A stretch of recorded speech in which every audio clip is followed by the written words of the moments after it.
آج کی قوم شہادت حضرت امام حسن علیہ السلام کی بارگاہ میں جناب مولانا علامہ عمران صاحب کی گزارش کرتا تشریف لا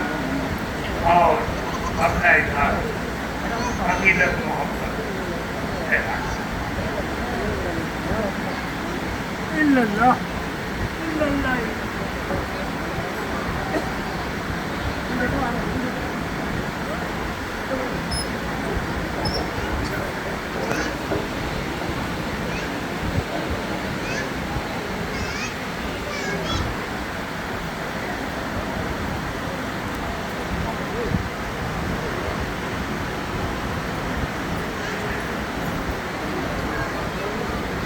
اعوذ باللہ من الشیطان الرجیم بسم اللہ الرحمن الرحیم الحمدللہ وکفی وسلام علی عبادہ الذین اصطفی وسلام علی النبی المصطفی وعلی آلہ وصحبہ اما بعد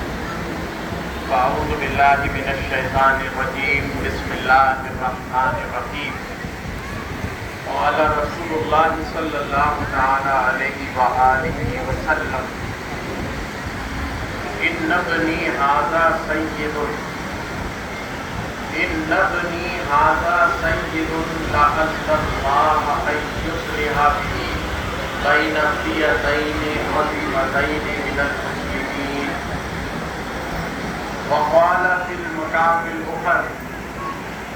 إني تارك فيكم الثقلان كتاب الله وعترتي فإنهما لن يتفرقا حتى يرد علي الغوث صدق رسوله النبي الأمين المتين الكريم الرؤوف الرحيم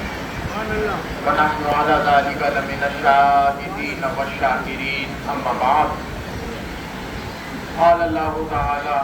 في القرآن المجيد في عظمة حبيبه نبيه الكريم إن الله وملائكته يصلون على النبي يا أيها الذين آمنوا صلوا عليه وسلموا تسليما اللهم صل على سيدنا وشفيعنا ونبينا ومولانا محمد وعلى آله وبارك وسلم لي خمسة فيها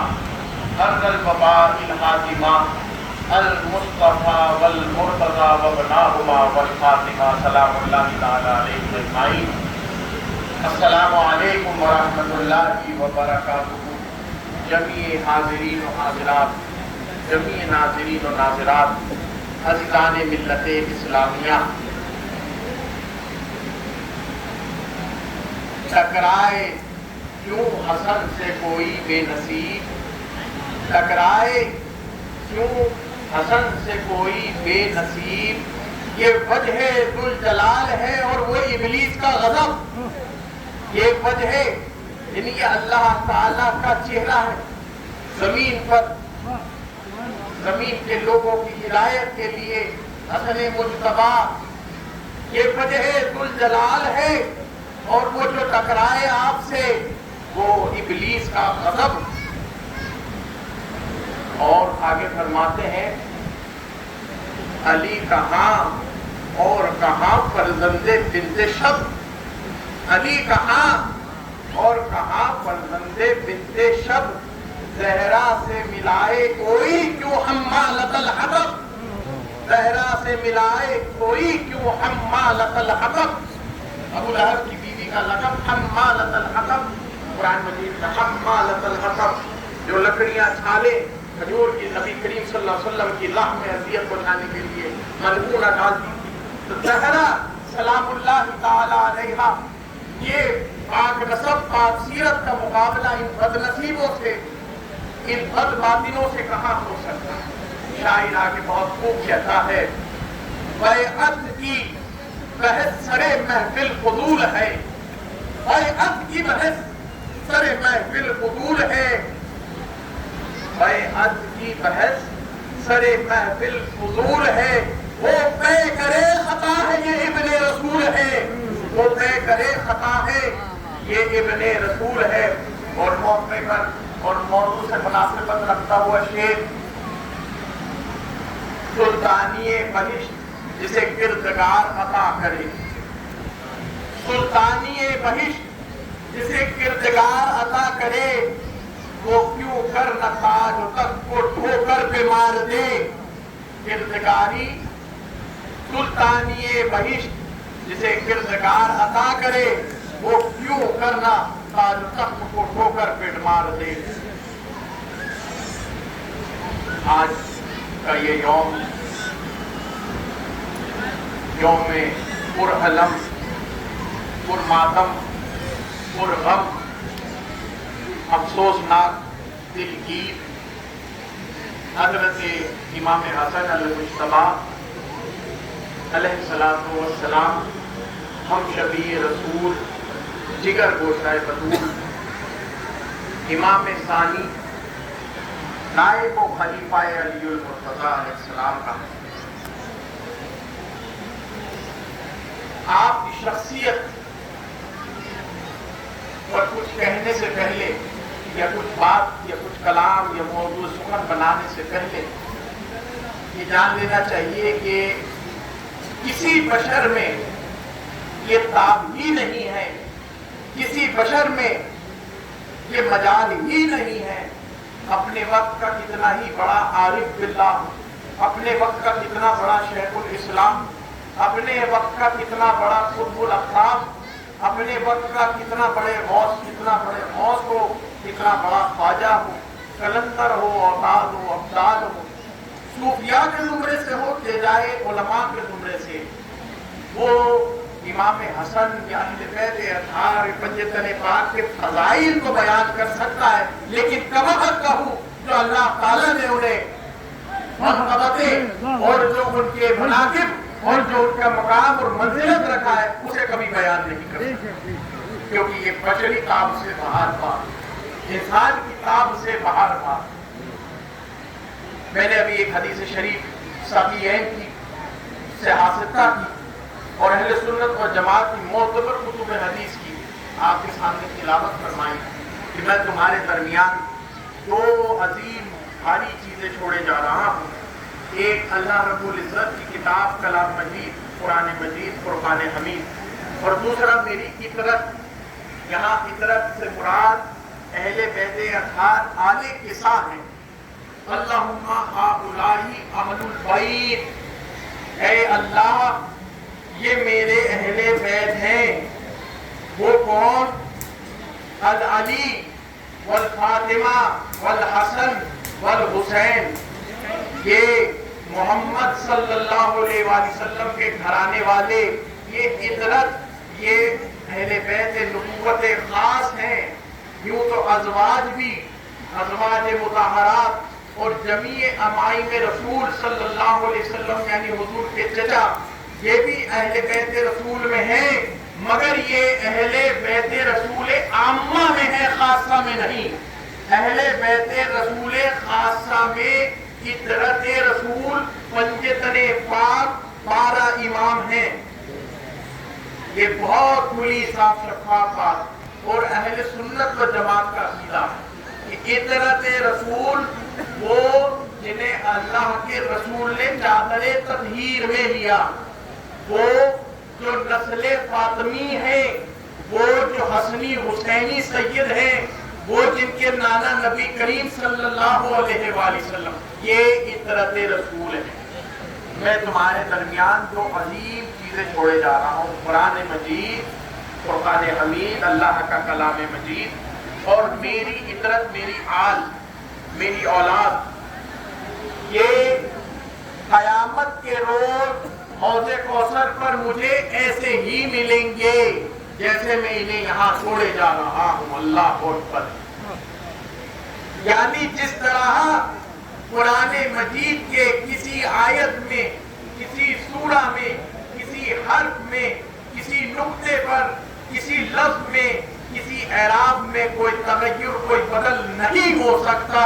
اہل بیت اطہار رسالت میں بھی کسی قسم کا کوئی نہ نقص، نہ کسی قسم کی کوئی